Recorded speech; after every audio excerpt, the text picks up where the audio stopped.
Jésus, Nzambalole, Amina. Amina, Nzambalole, Amina. Tokili bilei, biso tokoti maombi. Tomesana na losambo. Ginette TV News, la chaîne des lumières. C'est votre chaîne. Abonnez-vous, abonnez-vous.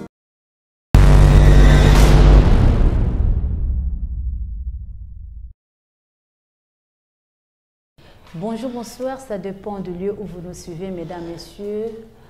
Aujourd'hui encore, Dieu nous a fait grâce de nous retrouver. Nous lui disons merci pour cette occasion. Il nous a donné le souffle de vie. Et nous allons parler de l'Apocalypse. Apocalypse, un livre de la Bible, le dernier livre de la Bible.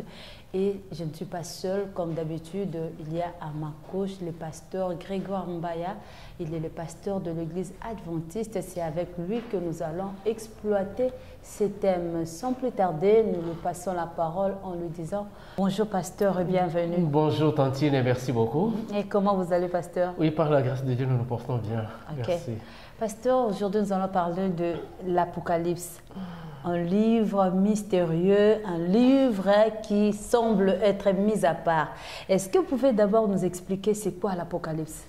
En tout cas, merci beaucoup pour la préoccupation. Mais d'emblée, je pourrais dire aux amis, aux téléspectateurs que l'Apocalypse, ce n'est pas un livre mystérieux. C'est un bon livre, un livre comme tout autre livre, un livre très important et qu'on peut aussi comprendre facilement. En parlant de l'Apocalypse, on peut commencer par donner même l'étymologie de l'Apocalypse. Et comme vous le savez, la Bible a été écrite dans les langues qui ne sont pas les nôtres. Il y a eu par exemple l'Ancien Testament écrit dans la langue hébraïque et puis certaines portions dans l'araméen.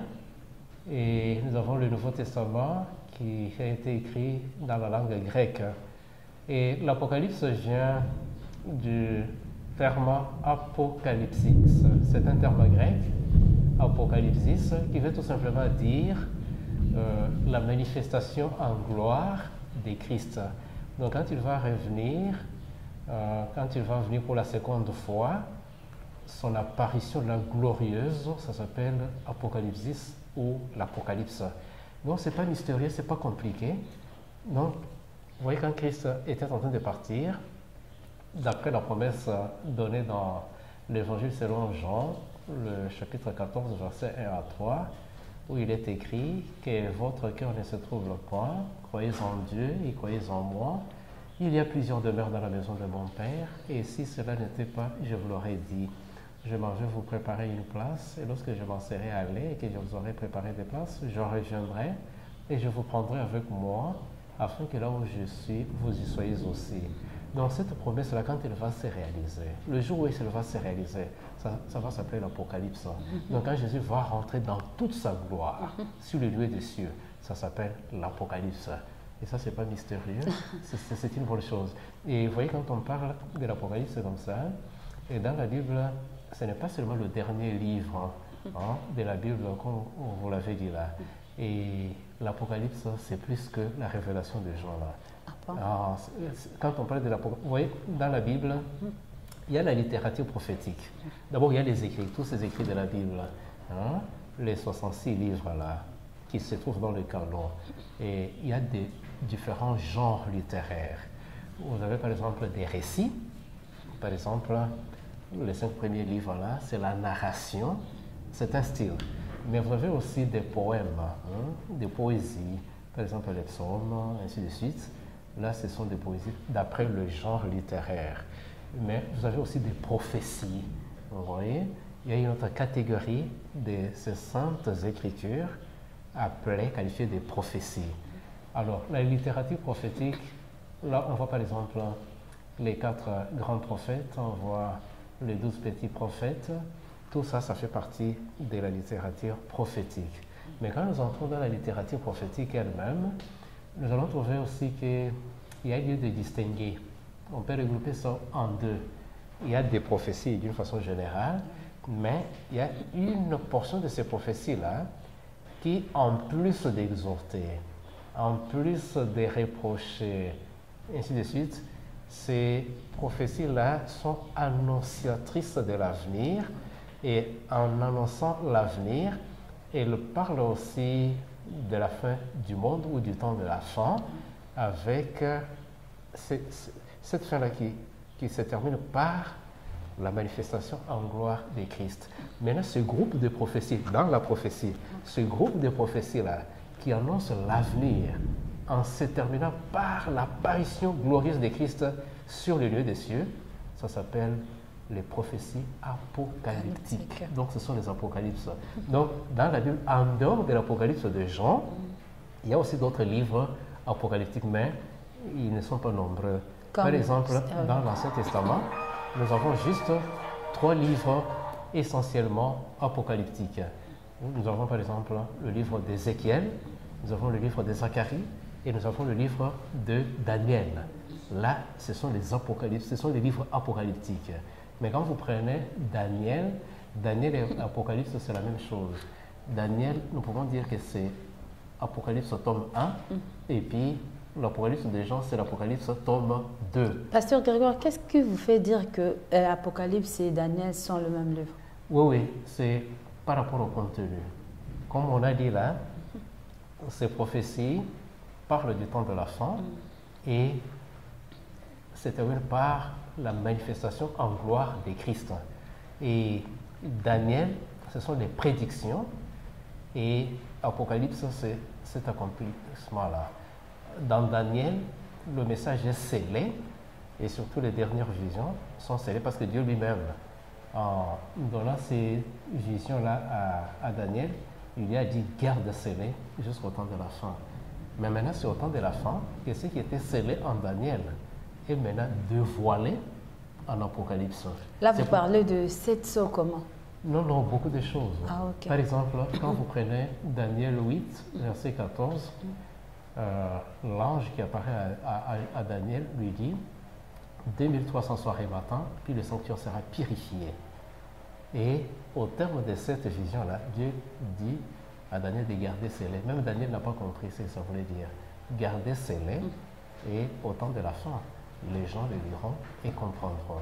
Aujourd'hui, ce qui était scellé dans Daniel là est dévoilé, nous pouvons lire et comprendre. Donc, c'est avec Apocalypse qu'il y a ce dévoilement-là. C'est pourquoi nous disons que Daniel, c'est l'Apocalypse tome 1, et l'Apocalypse des gens, c'est l'Apocalypse tome 2. Donc, en Daniel, il y a eu des prédictions, et à l'Apocalypse, ce qui était prédit là, trouve son accomplissement, ou bien il y a le dévoilement. Donc, je disais que dans l'Ancien Testament, nous avons 3 livres essentiellement apocalyptiques, Ézéchiel, Zacharie et Daniel. Et dans le Nouveau Testament, il n'y a qu'un livre apocalyptique, c'est la Révélation selon Jean. Mais il y a aussi des chapitres, à part les livres apocalyptiques, il y a aussi des chapitres qui sont des apocalypses.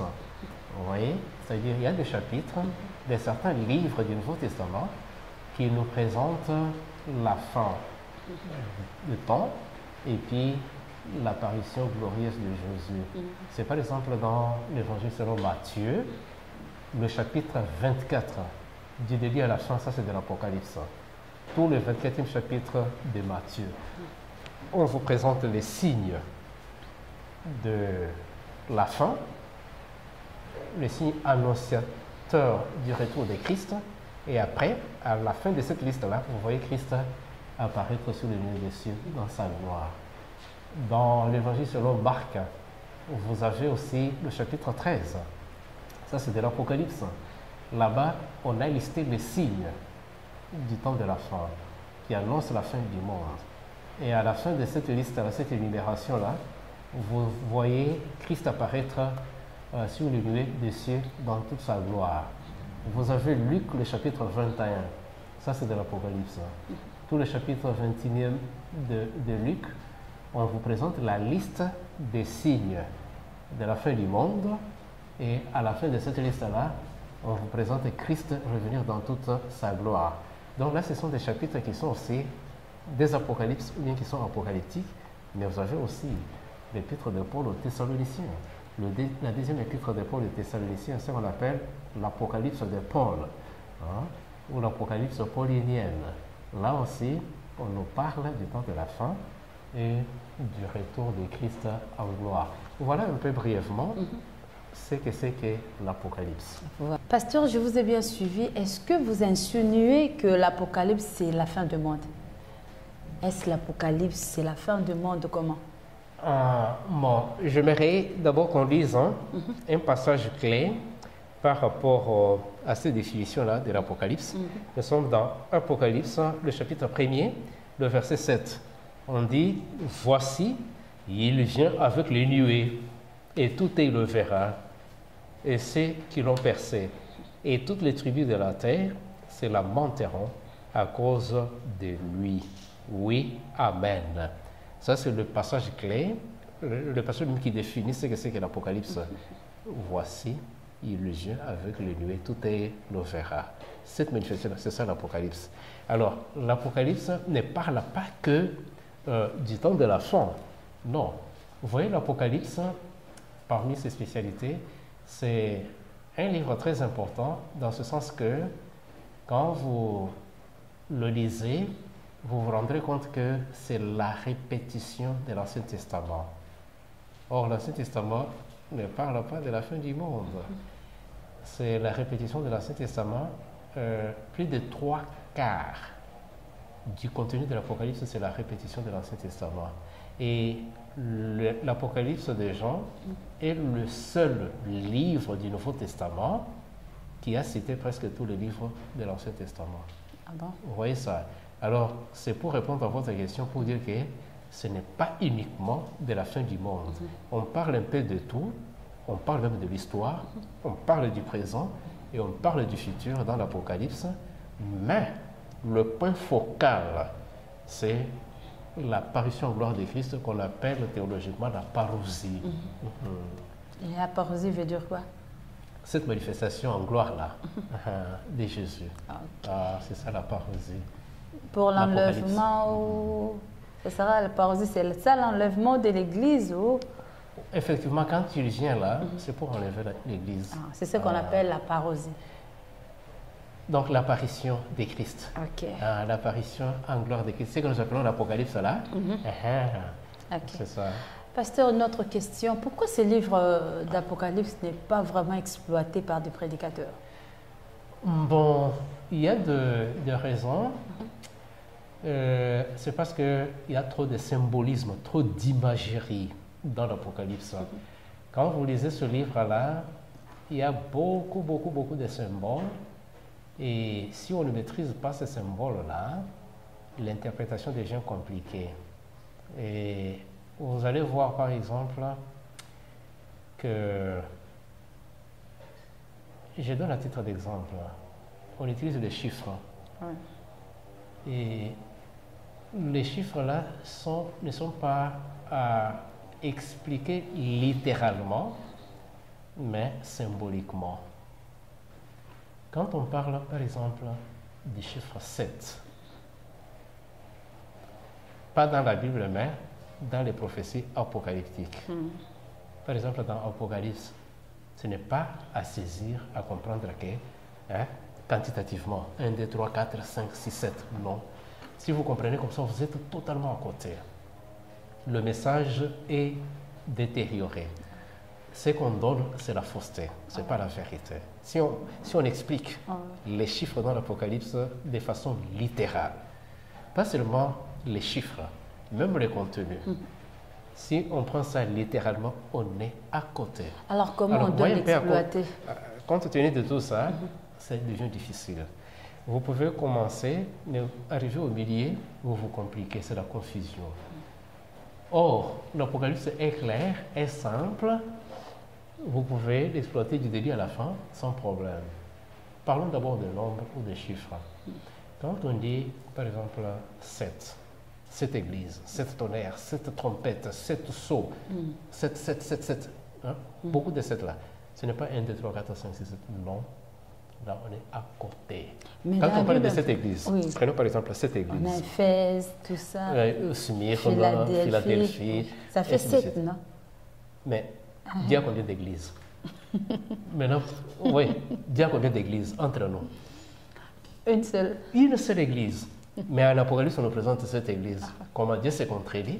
Donc, il y a plusieurs églises. L'église, c'est le corps de Christ. Oui. Christ a combien de corps? Un seul. Donc, il y a une seule église. Mais maintenant, on nous parle de cette église dans l'Apocalypse. Donc, si nous prenons ça littéralement, nous allons à côté. Donc, ça contredit même la vérité biblique. Dieu n'a qu'une église. Mais en Apocalypse, on nous parle de cette église. Et nous acceptons qu'il y a cette église. Sinon, il faut accepter comme ça. On est à côté. Dieu n'a qu'une seule église. Mais maintenant, d'abord, parlons du chiffre 7. Chez le peuple, vous savez, ce ne sont pas les Congolais qui ont écrit la Bible, ni les Chinois, ni les Américains. C'est le peuple hébraïque. Vous savez, chez les Juifs, il y a la science de l'arithmétique. La science de l'arithmétique juive, qu'on appelle la gématria. Et là, les lettres, les chiffres sont des symboles. D'après cette science de l'arithmétique juive, quand on parle des 7, on entend 4 plus 3. Quand on dit cette église-là, cet esprit-là, pour les gens qui sont initiés, ils ne voient pas 1, 2, 3, 4, 5, 6, 7. Lui voit 4 plus 3. Et 4 plus 3, qu'est-ce que ça veut dire? 4 représente la Terre, la planète Terre, c'est-à-dire les 4 points cardinaux, nord, sud, est, ouest. C'est ça 4. Dans cette science de l'arithmétique juive, 4 représente la planète Terre, les 4 points cardinaux. Et 3 représente la divinité. La divinité, il n'y a qu'un seul Dieu, mais composé du Père, du Fils et du Saint-Esprit. Là, vous voyez, la divinité. 3, c'est la divinité. 4, la terre. Maintenant, quand on dit 7, on voit le pouvoir de Dieu sur la terre. Quand moi je vois 7 en lisant l'Apocalypse, j'entends, je comprends le pouvoir de Dieu sur la terre. Mais maintenant, quelqu'un qui ne tient pas, qui ne comprend pas que les prophéties apocalyptiques sont symboliques, les images et les termes sont symboliques, il va comprendre ça littéralement. Déjà, il y aura des divergences dans l'explication, même dans la compréhension. Mais maintenant, d'après cette science de l'arithmétique juive, 7 égale 4 plus 3, c'est-à-dire le pouvoir de Dieu sur terre. Maintenant, 7 est synonyme de perfection, totalité. Quand c'est Dieu qui règne, c'est parfait, c'est total. Quand c'est Dieu qui dirige, c'est la perfection. Oui. Maintenant, quand on parle de cette église, c'est le pouvoir de Dieu sur son église. Vous comprenez? Le pouvoir de Dieu sur son église. Vraiment. Alors, quand on parle d'Éphèse, de Smyrne, de Thyatire, de Pergame, Philadelphie, Laodicée, là, ce sont des époques. C'est la même église là, mais qui au 1er siècle a pris le nom d'Éphèse.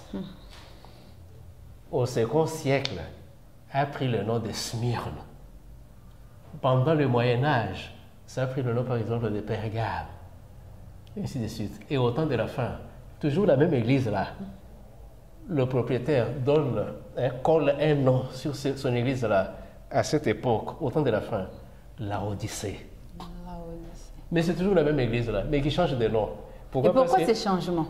Oui, parce que le peuple de Dieu n'est pas resté constant, fidèle à son maître. Avec le temps, pour multiples raisons, peut-être à la persécution, ainsi de suite, le comportement de l'Église a changé. C'est comme ça qu'à telle époque, quand il y a changement des comportements de l'Église, le propriétaire de l'Église colle un nom.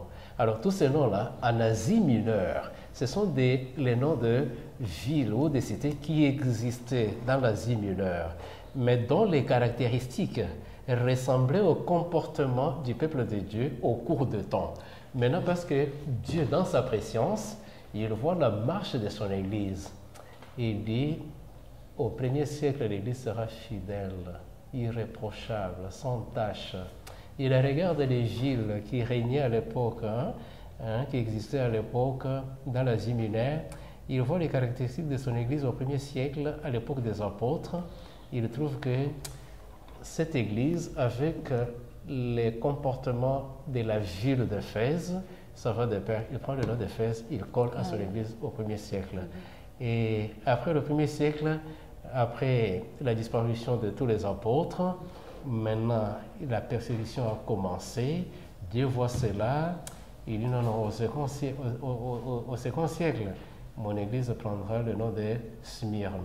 Pourquoi? Parce qu'au second siècle, la ville de Smyrne là, a connu la persécution. On a brûlé, on a incendié les maisons, ainsi de suite. Dieu voyait, quand tu vois un peu cette histoire-là, il dit, c'est comme ça, c'est ça ce que mon Église va connaître à partir du 2e siècle. Comme ça, pendant cette époque-là, mon Église portera le nom de Smyrne. Mais c'est toujours la même Église. Donc, c'est le pouvoir de Dieu sur son Église. Quand on parle de 7, ce n'est pas quantitatif, c'est symbolique. 7, c'est la perfection. 4, quand on voit 4, on voit la terre. Quand on voit 3, on voit Dieu, la divinité. Et c'est comme ça que vous avez le chiffre 6. 6, c'est le chiffre de l'homme. D'après cette arithmétique juive-là, c'est le chiffre de l'homme, le nombre de l'homme créé au 6e jour. Et lorsqu'on triple les chiffres dans les prophéties apocalyptiques, lorsqu'on triple les chiffres, par exemple 7, quand on triple ça, c'est-à-dire perfections éternelles. Maintenant 6, le chiffre de l'homme là, d'imperfection. Quand on triple, ça devient les imperfections éternelles. C'est comme ça que plus loin dans l'Apocalypse, on va parler des 666, un pouvoir représenté par une bête qu'on appelle les 666, c'est-à-dire imperfection éternelle. Alors c'est un peu à cause de ce symbolisme, de cette imagerie-là, utilisée dans l'Apocalypse, donc ça rend un peu l'Apocalypse difficile à exploiter et même à prêcher, parce que quand vous allez commencer à prêcher, ou même tenir des séminaires là-dessus, on vous pose des questions, vous allez finir par des confusions, si vous n'êtes pas initié. Alors pour éviter ces confusions-là, on met un peu ce livre de côté, mais un livre clair. Alors maintenant, on peut même se demander aussi pourquoi Dieu a utilisé trop de symboles dans l'Apocalypse, au lieu de parler seulement littéralement, clairement, pour que les gens comprennent. Parce que c'est un message adressé à l'humanité.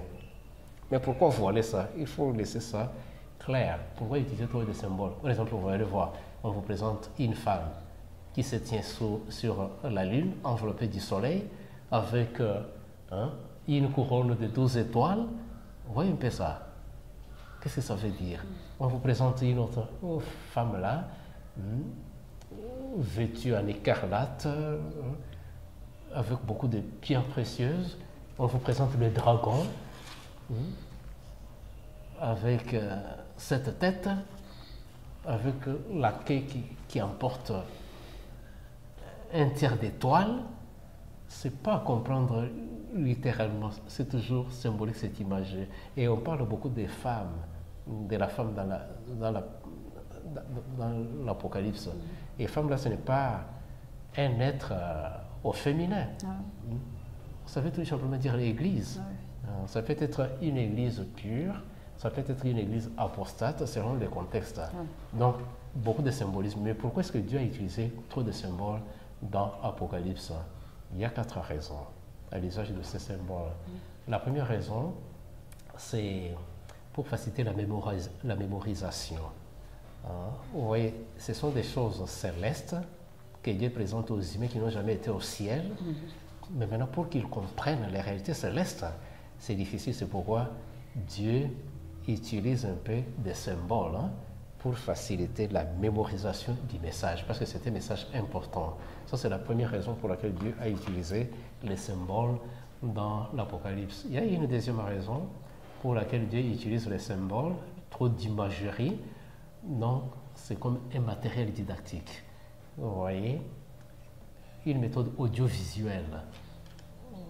Et lorsqu'on vous enseigne avec un matériel didactique, vous allez retenir facilement la matière. Et la troisième raison, c'est pour camoufler la vérité. Camoufler la vérité, pourquoi? Pour que les détracteurs ou les opposants ne puissent pas en profiter pour freiner la propagation de l'évangile. Donc, Dieu a utilisé cette méthode-là pour cacher la vérité qu'il a destinée seulement à son peuple, qui ne doit pas être à la portée de tout le monde. Il a camouflé pour décourager les opposants. C'est ainsi que vous voyez, par exemple, 666, si on pouvait dire clairement, c'est que c'est appelé 666 par son vrai nom qui est connu de tout le monde. Vous pouvez vous imaginer la guerre à laquelle l'évangile devait avoir, et même les serviteurs de Dieu. Et la quatrième raison, ce symbolisme-là, cette imagerie-là, c'est pour protéger aussi les prédicateurs de ce message, les messagers. Comme ça, quand il parle dans un langage voilé, même l'ennemi qui est concerné par ce message, le dragon, la bête, tout ça qui monte de la mer, la bête qui monte de la terre, ne peut pas s'attaquer au messager ni détruire le message lui-même. Vous voyez, c'est à cause de ce symbolisme et à cause de ces quatre raisons-là que Dieu a utilisé beaucoup de symboles dans l'Apocalypse. Et c'est ce qui rend un peu difficile, mais avec l'esprit de prière, l'attitude de prière, avec l'aide du Saint-Esprit, avec la formation. Donc l'Apocalypse n'est pas un livre compliqué, un livre très simple à comprendre. Bon, revenons au chiffre 7, pasteur Grégoire, vous avez dit, quand on parle de 7, nous devons comprendre le chiffre 4 et 3. Donc il y a deux chiffres. 4, c'est le 4 points cardinaux, et puis 3, c'est la divinité. Alors vous avez dit, c'est la divinité sur la terre. Son pouvoir. Le pouvoir, ah oui, oui. Et maintenant, vous avez parlé de 4 points cardinaux, le nord, le sud, l'ouest et l'est. Est-ce que ces pouvoirs fonctionnent de la même manière, au même moment aussi, sur les 4 points cardinaux? Mais Dieu est omniprésent. Dieu est au contrôle de tout. C'est ainsi que dans l'Apocalypse, au 4e chapitre, lorsqu'on présente le trône de Dieu, et vous allez voir, il y a 4 êtres vivants qu'on présente là. Et ces 4 êtres, bon, nous y arriverons, mais juste un avant-goût. Ces 4 êtres-là, quand vous observez la description qu'on en fait, vous allez voir qu'ils sont pleins d'yeux. Ils ont des yeux partout. Partout. Les yeux des 4 êtres vivants là. Avec la face de l'homme, avec la face de l'aigle, avec la face du bœuf, avec la face de l'homme, ainsi de suite. Alors, ces 4 êtres-là représentent les 4 portraits de Christ. Vous voyez, il est venu ici comme homme, comme fils de l'homme. Il est l'aigle, ainsi de suite. Pourquoi? À cause de sa vision perçante. C'est pourquoi vous voyez le corps là plein des yeux partout. Ce sont les yeux. Pour vous montrer que Dieu voit partout, il n'y a rien qui échappe au regard de Dieu. Donc, quelqu'un d'autre a parlé même de fourmis noires, sur une pierre noire, dans la nuit la plus noire, mais Dieu lui voit. Vous voyez un peu ça. Et donc, Dieu, toute la planète Terre, Dieu voit. La planète Terre, c'est une particule infime. Parlons de l'univers. Dieu voit tout l'univers à l'instant même. Il a le contrôle de tout l'univers qu'il a créé. Est-ce que, une autre question, pasteur, par rapport aux 4 points cardinaux, est-ce que ces 4 points cardinaux représentent, comme on dit, les 4 puissances qui dirigent le monde? Le feu? Non. On n'est pas là. Le vent. Vraiment, seulement la planète Terre telle que nous la voyons, que nous la connaissons. Le pouvoir de Dieu, Dieu est au-dessus de la planète Terre. Il contrôle tout. Donc, le 4 points cardinaux n'a rien à voir avec le feu. Comme on dit, il y a 4 pouvoirs qui dirigent le monde. Le feu, l'eau, la terre et le vent. Non, nous ne sommes pas encore là. Ok, c'est que nous y arriverons. Pasteur, passons à une autre question. Qu'a-t-il de spécial dans ce livre d'Apocalypse? En tout cas, un livre spécial, comme nous le disons.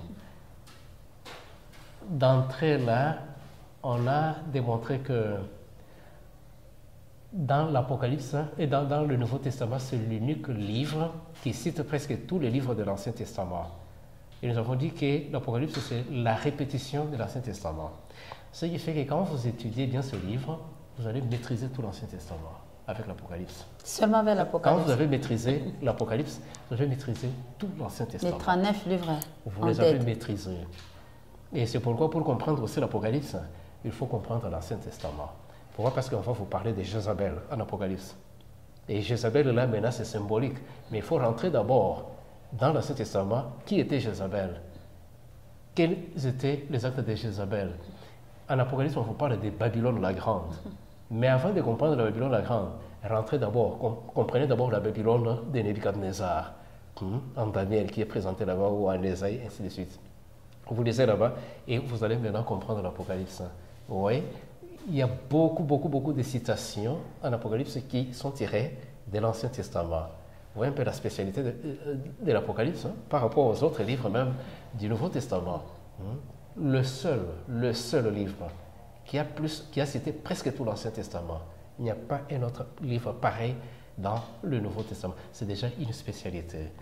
Et en plus de ça, ce qui fait aussi de ces livres spéciaux, c'est parce que, vous voyez, nous sommes arrivés au temps de la fin aujourd'hui. Quand Daniel parlait, il le prédisait. Mais aujourd'hui, nous sommes en train de vivre la fin de temps. Et c'est vraiment, nous sommes de plein pied dans l'Apocalypse. Vous voyez un peu la spécialité de ce livre. Mais j'aimerais donner 4 spécialités de ce livre. Pourquoi ce livre nous est spécial? Et là, j'aimerais que nous puissions voir la première spécialité au 10e chapitre.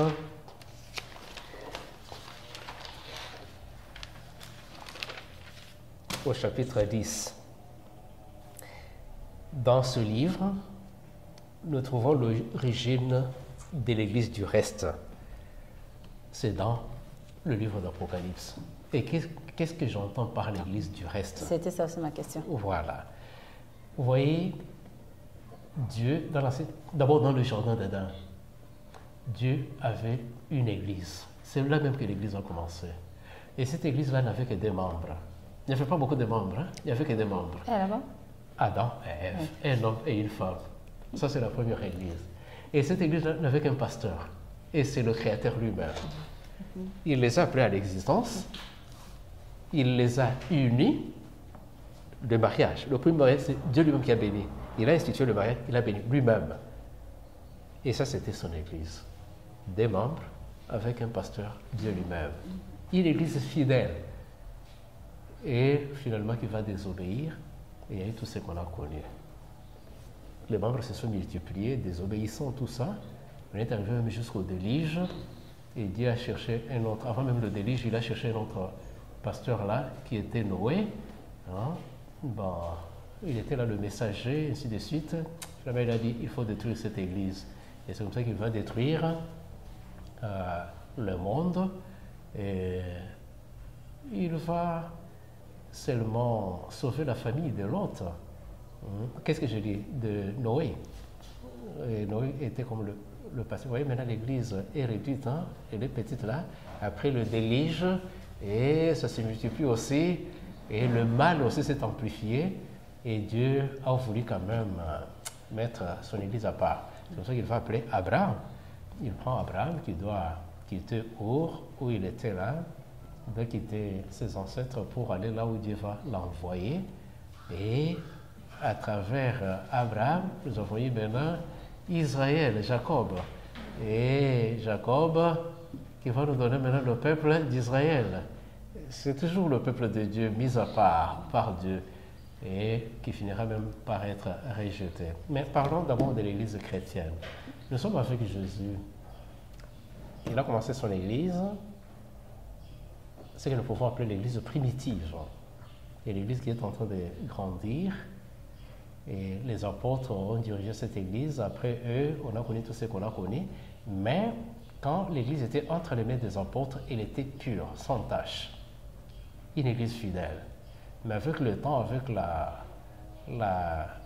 persécution, et il y a eu le mal qui a commencé à s'infiltrer dans l'église, et surtout pendant le Moyen-Âge, la période des ténèbres.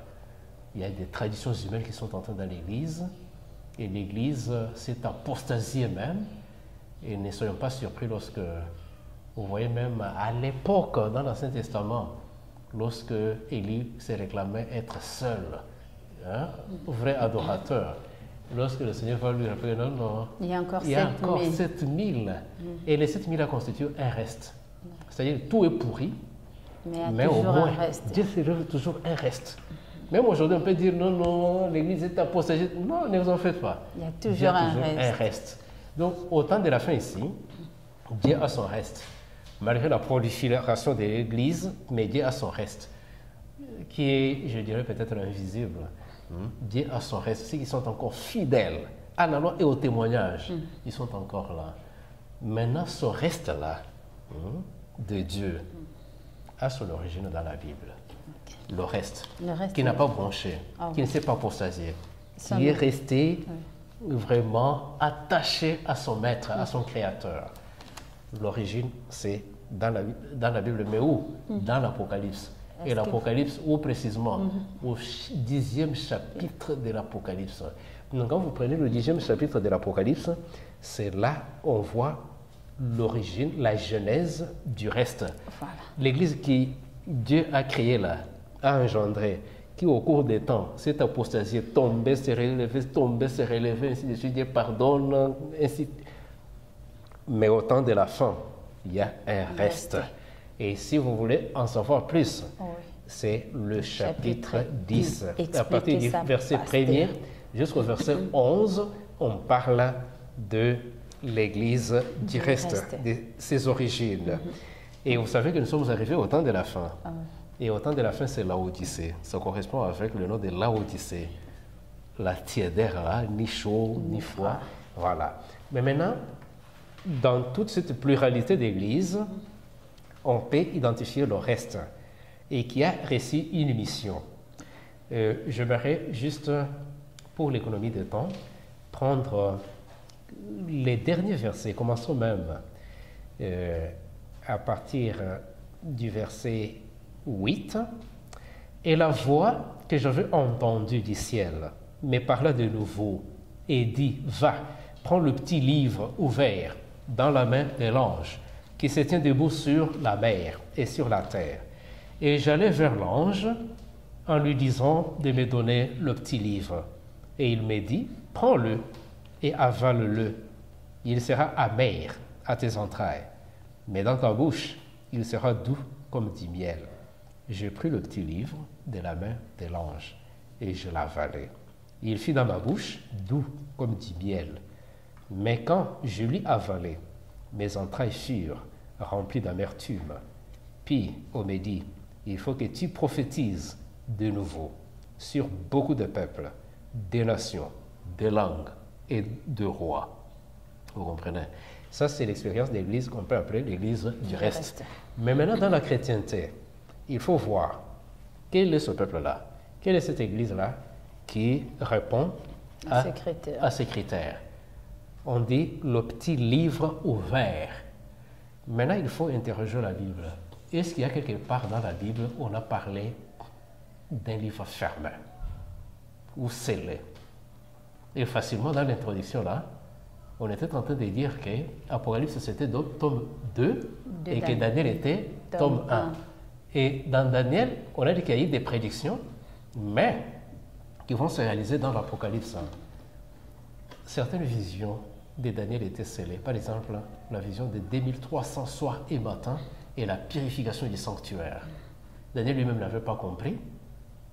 Ses contemporains n'ont pas compris. Ceux qui sont venus après n'ont jamais compris. Mais c'est au temps de la fin ici qu'on doit comprendre ce petit livre-là qui était fermé, qui était scellé, qui doit s'ouvrir.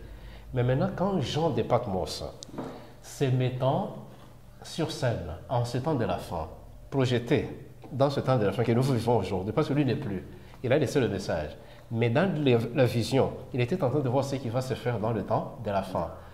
Il voit dans sa vision un ange qui se tient sur la terre et sur la mer. Et il avait entre ses mains un petit livre, mais un petit livre qui n'est pas fermé, mais qui est ouvert. Et facilement, on comprend que ce qui était scellé là, à l'époque de Daniel, au temps de la fin, doit être ouvert. Et Jean de Patmos est en train d'expérimenter ça. Il voit le petit livre, l'ange qui a le petit livre ouvert. Et on lui dit, prends ce petit livre-là des mains de l'ange, avale-le comme du miel dans ta bouche, mais quand il va arriver dans tes entrailles, il sera amer. Maintenant, qu'est-ce que cela signifie? Effectivement, nous allons y arriver. Maintenant, Jean de Patmos prend ce petit livre-là et quand il a pris dans sa bouche, vraiment doux comme du miel, mais quand ça arrive dans ses entrailles, c'était amer. C'était amer dans ses entrailles. Maintenant, vous voyez dans la bouche, c'est-à-dire la découverte. Lorsqu'on est en train de décortiquer ce que Daniel avait vu là, qui était scellé, vous pouvez vous imaginer la joie lorsque c'est que la vision que Dieu a donnée est restée longtemps scellée, mais maintenant, à votre époque, vous lisez, vous priez, et ça devient clair, ça s'ouvre ce qui était scellé là, et maintenant dévoilé, ou un peu ce que ça fait la joie. C'est pourquoi on dit comme doux dans la bouche. Maintenant, comme amertume, qu'est-ce que ça veut dire? Ici, nous sommes encore dans les généralités, dans l'introduction. Que les téléspectateurs restent sur leur soif. On viendra décortiquer ça avec le temps. Ah oui. Alors, tout simplement pour dire que ce livre est spécial parce que nous y trouvons les origines de l'Église du reste. Donc, quand toute l'Église chrétienne, quand toute la chrétienté s'est apostasiée, il y a eu quand même un reste. Mais ce reste-là tire ses origines dans ce livre pour le temps de la fin. Et on dit, il faut que tu prophétises de nouveau. Il faut prophétiser encore à tous les habitants de la terre, aux gens de toute tribu, toute nation, tout là, en ce temps de la fin, pour préparer quoi? La parousie, la manifestation en gloire de Christ. Avant qu'il ne vienne, il faut prophétiser, il faut prêcher. Mais il ne faut pas donner n'importe quoi. Un message spécial adapté aux gens du temps de la fin qui doivent accueillir Christ lorsqu'il fait son apparition dans les airs. Voilà pourquoi ce livre d'Apocalypse est spécial. Première raison, c'est parce que nous découvrons les origines de l'Église du reste, qui a une mission spéciale au temps de la fin. Là, c'est la première raison. Il y a une deuxième raison, toujours qui fait que ce livre soit spécial. Et là, nous trouvons au chapitre 12e. C'est quoi? Nous trouvons l'identité du vrai peuple de Dieu. Le peuple fidèle de Dieu, en ce temps de la fin, doit être fidèle. Comme l'église d'Éphèse, l'église apostolique était fidèle à son maître. Comme les 7000 contemporains d'Élie étaient fidèles, le reste là qui était fidèle à Dieu. Nous trouvons l'identité du peuple fidèle de Dieu, du reste de Dieu, dans le livre d'Apocalypse, et plus précisément au 12e chapitre d'Apocalypse. À cause de cette identité du peuple de Dieu que nous trouvons dans l'Apocalypse, c'est un livre spécial. Nous devons avoir notre identité chrétienne, l'identité des enfants de Dieu, du peuple de Dieu, qui ne va ni à gauche ni à droite. Cette identité, c'est dans Apocalypse. Et nous pouvons, en passant, lire le verset 17 d'Apocalypse 12. Apocalypse 12, verset 17, il est écrit: « Et le dragon fut irrité contre la femme, et il s'en alla faire la guerre au reste de sa postérité, à ceux qui gardent les commandements de Dieu et qui ont le témoignage de Jésus. » Vous voyez ça, l'identité du reste, le peuple de Dieu. On dit que le dragon fut irrité. Qui est le dragon? C'est Satan. Et le dragon ici, il ne faut pas aller dans la faune dans le jardin, dans les eaux pour chercher les dragons. Non, il ne s'agit pas de ce dragon-là. Ici, le dragon, c'est symbolique. Le dragon veut dire Satan, le diable. Vous voyez, Satan le diable. On dit que Satan avait lancé de sa bouche, et le dragon fut irrité contre la femme. Et la femme, ce n'est pas Tantine. La femme ici, c'est l'Église. Vous voyez ça? Satan est irrité contre l'Église. Et il s'en alla faire la guerre au reste de sa postérité. L'Église chrétienne aujourd'hui, nous sommes les descendants de l'Église qui a commencé, que Christ a établi depuis la période apostolique. Maintenant, la postérité de l'Église. On peut aller même plus loin, même Israël et tout ça. Mais la postérité, nous sommes les descendants. Vous comprenez? Et vous voyez l'Église avec l'apostasie, avec la persécution, il y en a qui n'ont pas persévéré dans la foi. Il y en a qui se sont fatigués, qui ont renié même leur foi. Il y en a même qui sont morts, ainsi de suite. Mais il y a toujours un reste, la postérité. Maintenant, le reste qui est resté fidèle, comme sa mère, apostolique là, Christ lui-même, hein, comme elle était là, sans tache ni ride, telle que les apôtres l'avaient gardée là. Il y a le reste jusqu'à aujourd'hui qui se comporte aussi comme l'Église apostolique. Il y en a. Maintenant, comment les identifier? Il est allé faire la guerre à qui? Au reste de la postérité de la femme, de l'Église, le reste là, à ceux qui gardent les commandements de Dieu et qui ont le témoignage de Jésus. Ceux qui gardent les commandements.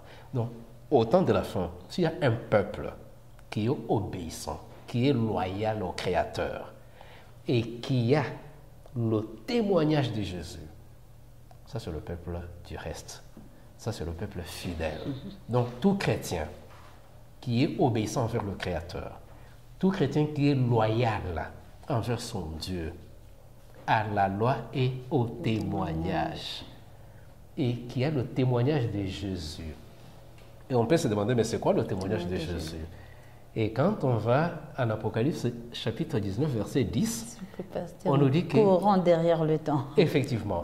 Donc Apocalypse 19, verset 10, le témoignage de Jésus, on dit que c'est le don des prophéties, l'esprit des prophéties ou le don des prophéties. Et là, nous trouvons que l'Apocalypse nous donne l'identité du peuple fidèle de Dieu. Et la quatrième, ça c'était la troisième raison, n'est-ce pas?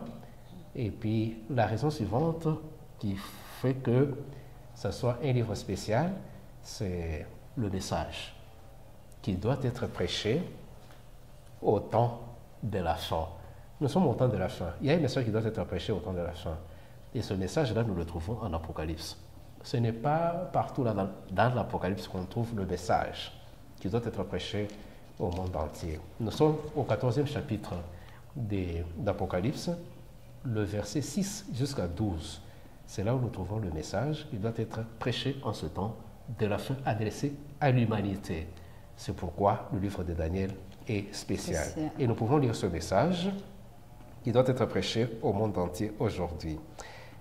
À partir du verset 6 jusqu'à 12, il est écrit: J'ai vu un autre ange qui volait par le milieu du ciel, ayant un évangile éternel pour l'annoncer aux habitants de la terre, à toute nation, à toute tribu, à toute langue et à tout peuple. Il disait d'une voix forte: Craignez Dieu et donnez-lui gloire, car l'heure de son jugement est venue, et adorez celui qui a fait le ciel et la terre, et la mer et les sources d'eau. Et un second ange suivit en disant: il est tombé, Babylone la grande, qui a abrévé toutes les nations du vin de la fureur de son impudicité.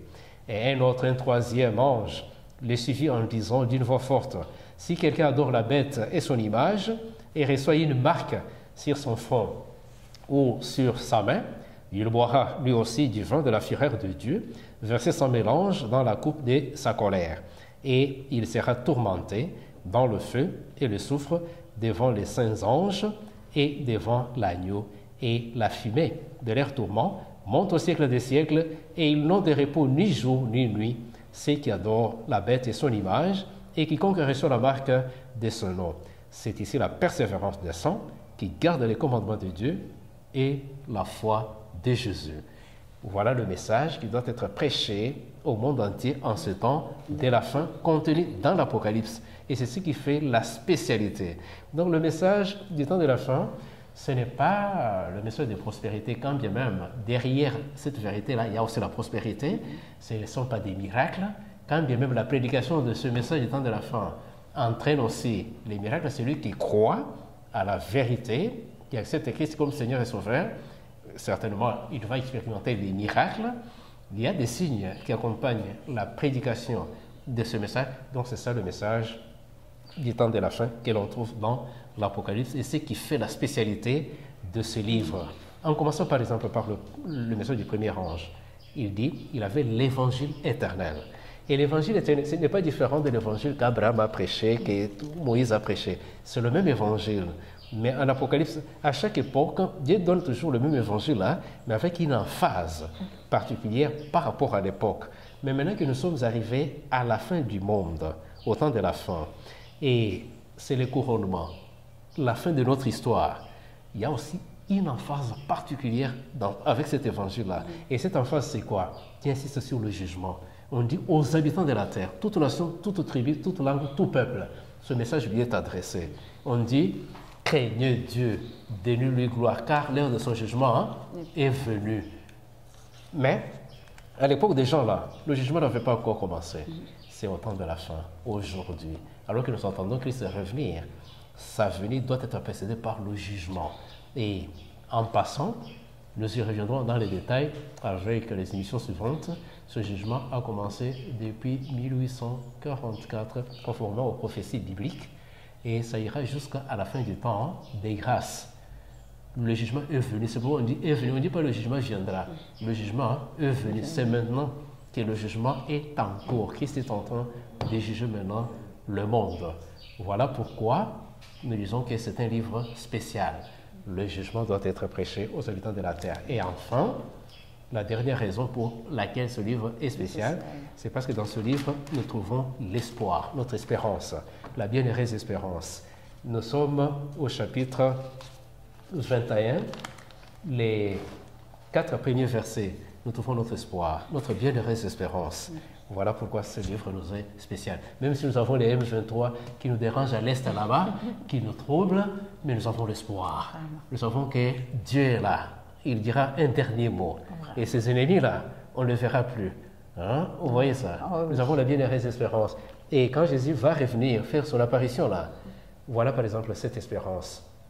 Puis j'ai vu un nouveau ciel et une nouvelle terre, car le premier ciel et la première terre avaient disparu, et la mer n'était plus. Et j'ai vu descendre du ciel, d'auprès de Dieu, la ville sainte, la nouvelle Jérusalem, préparée comme une épouse qui s'est parée pour son époux. Et j'ai entendu du trône une forte voix qui disait, « Voici le tabernacle de Dieu avec les hommes. Il habitera avec eux, et ils seront son peuple. Et Dieu lui-même sera avec eux. Il essuiera toute larme de leurs yeux, et la mort ne sera plus. Et il n'y aura plus ni deuil, ni cri, ni douleur, car les premières choses ont disparu. » Ça, c'est la bienheureuse espérance. Et ça, c'est dans l'Apocalypse. Ce n'est pas un livre mystérieux. On y trouve la bienheureuse espérance. Voilà pourquoi nous disons que c'est un livre spécial, un bon livre qu'il faut étudier et partager avec les habitants de la terre. Et Pasteur Grégoire, merci pour toutes ces explications. Mais avant de finir ces numéros, nous voulons comprendre qu'est-ce qu'on peut retenir de l'Apocalypse. Oui, ce qu'on peut retenir de l'Apocalypse, brièvement, en attendant les détails dans les émissions suivantes, c'est que le livre d'Apocalypse, c'est un livre qui comprend 3 parties. Nous avons la première partie qui est l'introduction, du chapitre 1er jusqu'au chapitre 11. Ça, c'est seulement l'introduction.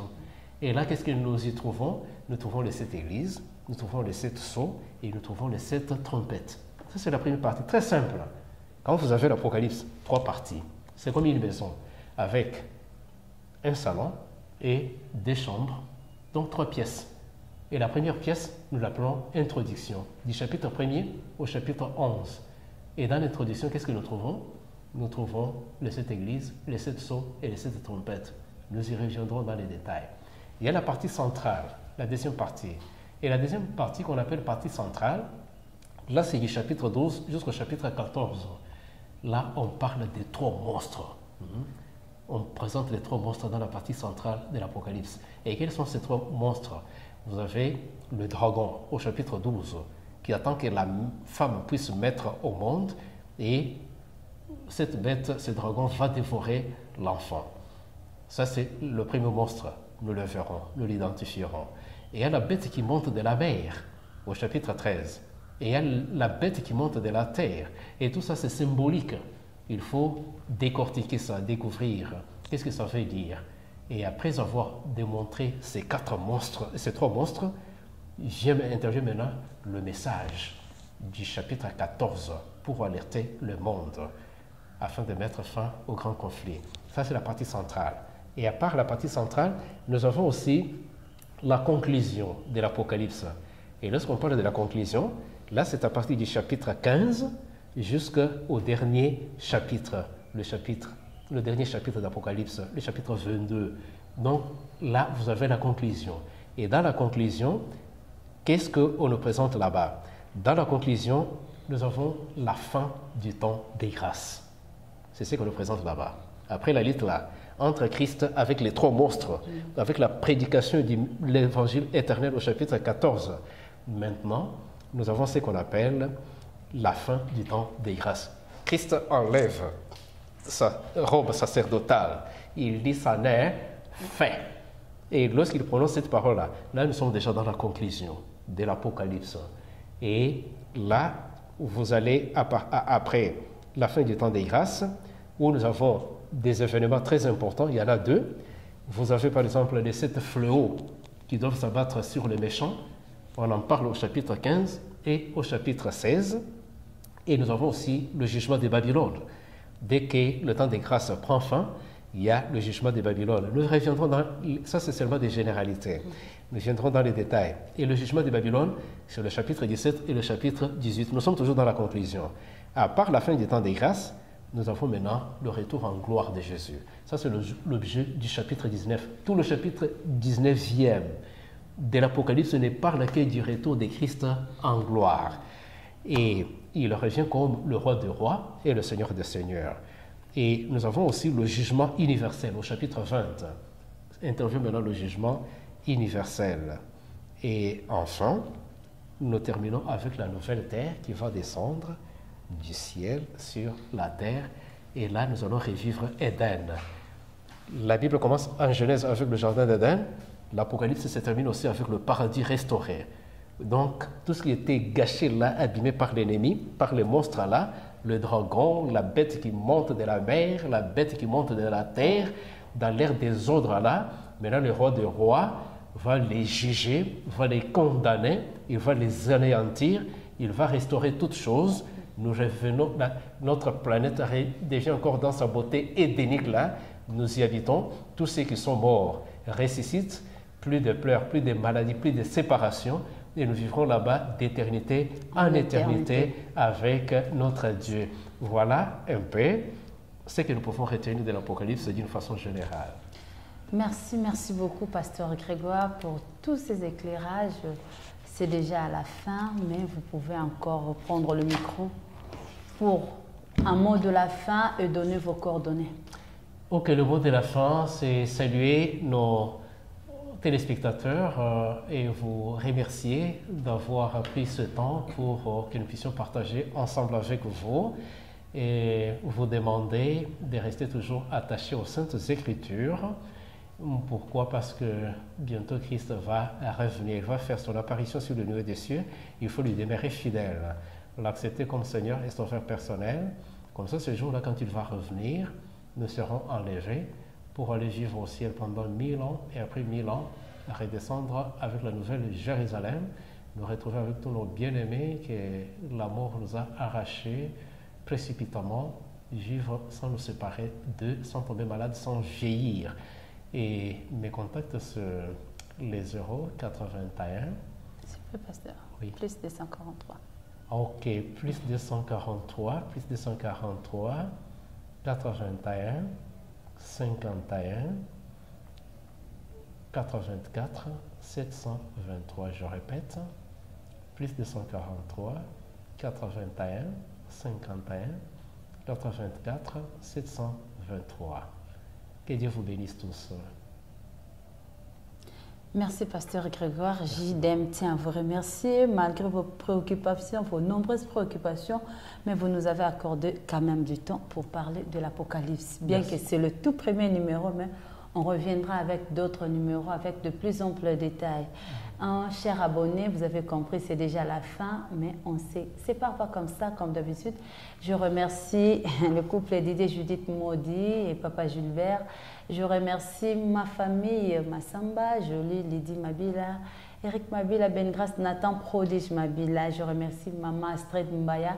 J'ai dit merci encore à Héritier, à Cédric Mbembe, vous tous qui avez suivi cette émission et qui vont suivre encore, sans oublier Willy, il est derrière la caméra, Nabenga, toujours Mampinga. Merci à vous pour ces grands travaux, pour ce grand travail plutôt. Et n'essayez pas de nous suivre, chers abonnés de votre chaîne JDM TV, la chaîne chrétienne. Abonnez-vous massivement, aimez, nous attendons vos remarques, vos conseils, tout ce que vous pouvez avoir qui va contribuer à notre émission, notre chaîne. Nous l'attendons à bras ouverts et si Christ ne revenait pas, on se reverra. Donc, abonne-toi massivement. Ici, Ozali, Ozana famille, Ozana Bande, Ozana Baninga, s'abonner massivement. Abonne-toi sur JDM TV News officiel, la chaîne des Lumières. Bien aimé, to koti sa lumière na banda kuna bino, tozo koti sa lumière na bisika nyonso bozali.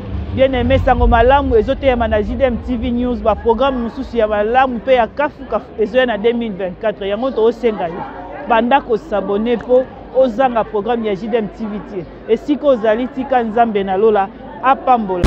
JDM TV News, la chaîne des lumières, votre chaîne, notre chaîne. Balobi, restez branchés, scotchés, na katia chaîne na bino. Awa présentement na Congo Kinshasa, JDM TV News. Nous avons des émissions comme Gilbert et Soin Pasteur. Nous avons des émissions Instant d'espoir. Nous avons des émissions Les chrétiens et la musique. Balobi Awa, il y a des prédications, exhortations. Nous sommes là pour exhorter, pour éclairer. Balobi Tikala wana zala branché ko zapete. Boka télécommande Landa JDM TV News Tikala Awa.